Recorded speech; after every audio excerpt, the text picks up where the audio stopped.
نبی پاک صلی اللہ تعالی علیہ وسلم نے فرمایا 2 آنکھیں دوزخ میں نہیں جائیں گی۔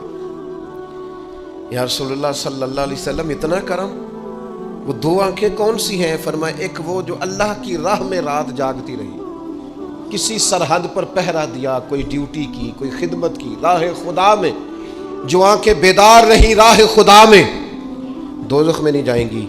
اور دوسرا فرمایا جو رب کی یاد میں رو پڑی، جس سے خشیت آئی، جو ڈر گیا، پر ڈرا اللہ کے، آنسو فارسیل نہ ہو، کوئی اداکاری کا ماحول نہ بنائے، وہ اس طرح نہ ہو رو رو کے دعا، رقت انگیز دعا، اور فلاں کیا بات، فلاں کے بڑا رلایا اور فلاں میں بڑا درد تھا اور فلاں کے آنسو نکل آئے اور پیر صاحب کی بلا روئی پڑے، فارسیل نہ ہو چیزیں، اداکاری نہ ہو، اس کی طبیعت پر پورا اثر ہو۔ اور جب خشیت کے ساتھ وجود کانپتا ہے، وہ کسی نے کہا تھا کہ آنسو قربت کا سبب ہوتے ہیں، جب آپ کی روح کسی کی روح سے ملتی ہے تب آنسو نکلتے ہیں۔ جب تو اللہ سے پورا جڑ جاتا ہے نا، جب رسول کائنات کی بارگاہ سے تیری پوری توجہ لگ جاتی ہے، پھر آنسو بن کر دل تے پار پوے جس ویلے ادو پار بناون اکھیاں، بے درداں محبوباں دے سارے ناز اٹھاون اکھیاں۔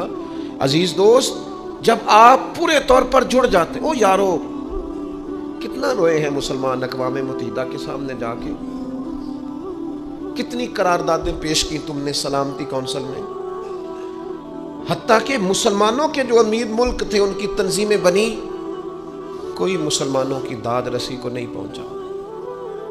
میری کو بہت لمبی عمر تو نہیں ہے، پر میں نے برما میں مسلمانوں کے کٹتے ہوئے حالات دیکھے، خبریں آئیں، ہم نے دیکھی، کٹتے اور سسکتے مسلمان ہم نے دیکھے۔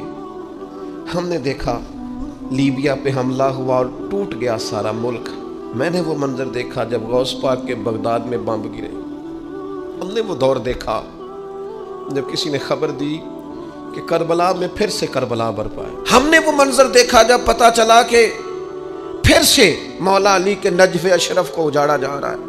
ہم نے وہ سارے منظر بار بار دیکھے، بار بار سنے، اور اب تو شرم آتی ہے، میرا دل کرتا ہے میں فلسطین کا نام نہ لیا کروں، شرم آتی ہے۔ یہ کوئی ہماری تقریروں کے موضوع ہے؟ یہ کوئی ہمارے کالم لکھنے کے عنوان ہے؟ یہ کوئی ہمارے موبائل پہ لگانے کے سٹیٹس ہے؟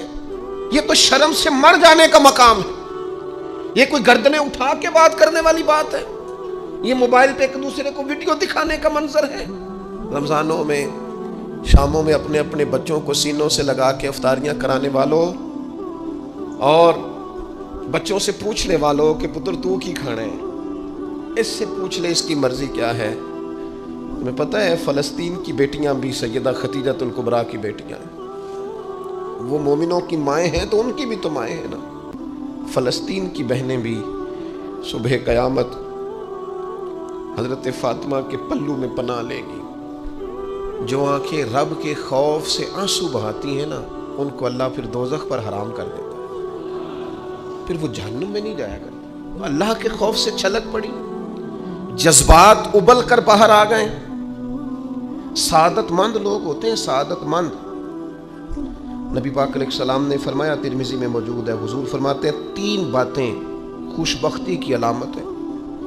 یا رسول اللہ صلی اللہ تعالی علیہ وسلم کون سی؟ تو ایک تو حضور نے فرمایا اللہ سے ڈرو، اور دوسرا فرمایا بلا وجہ اپنے گھر سے نہ نکلو، اور تیسرا فرمایا اپنے گناہوں پر رویا کرو۔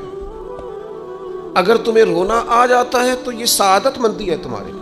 مجھے کچھ دوست کہتے ہیں مجھے غصہ بڑا آتا ہے، تو میں کہتا ہوں مجھے بھی بڑا آتا ہے، بڑا آتا ہے، لیکن اپنے گناہوں پر آتا ہے، اپنی غلطیوں پر آتا ہے۔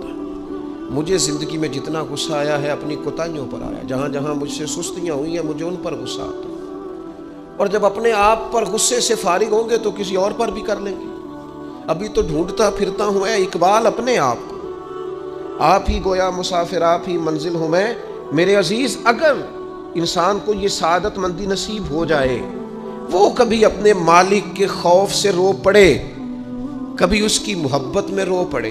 مجھے بتائیں نا، بچہ جب رو ہی پڑتا ہے تو پھر اماں سارے کام چھوڑ کے متوجہ ہو جاتی ہے۔ لوگ کہتے ہیں وہ میرے پاس آیا تھا تو بس رو ہی پڑا تھا، تو پھر میں کیا کرتا؟ وہ رو ہی پڑا ہے تو معاملہ ختم ہو گیا. بچے کی شدید غلطی پر اسے ڈانٹا تھا پر وہ رو پڑا, نرم ہو گیا دل ماں کا, باپ کا, چچا کا, بڑوں کا, چونکہ وہ رو پڑا ہے. عزیز بھائی, جب تو بھی رب کی بارگاہ میں رو ہی پڑے گا نا, جب تو اس کی خشیت سے ٹوٹ ہی جائے گا, جب اس کے حضور آ کے عرض کرے گا نا, مالک میں کہاں جاؤں تیری بارگاہ میں نہ ہوں, کہاں جاؤں,